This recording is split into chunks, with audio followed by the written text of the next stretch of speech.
Hi, I'm Aaron from Columbia. In this video, I'm going to show you how to change and set your box blades. The tools needed are a flathead screwdriver. The parts needed are your box blade. In order to install your new box blade, you're going to have to remove the old box blade. To remove it, simply turn either side one of the screws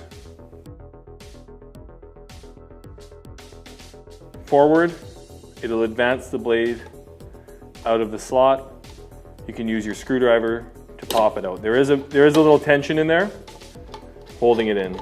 You can slide your screwdriver down, pull the old blade out. Move your screw back, ensuring it's flush or below the slot that the blade sits in. On a used box, you're going to have mud in here. You want to make sure that you clean all of that out so when your blade goes in, it's nice and flat. To install the new blade, simply put it back into the slot, lining it up on either end.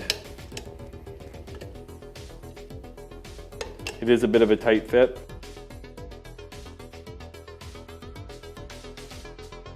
You can use pliers if needed to place it in, to land it in place.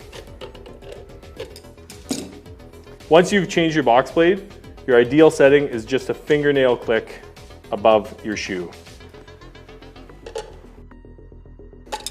If it's any higher than this, you're going to receive edges. Your mud will creep out past the shoe and past the box blade on the wall, and that's where you're going to get your edges. If you change your blade properly and often, you should never have to replace your box shoes.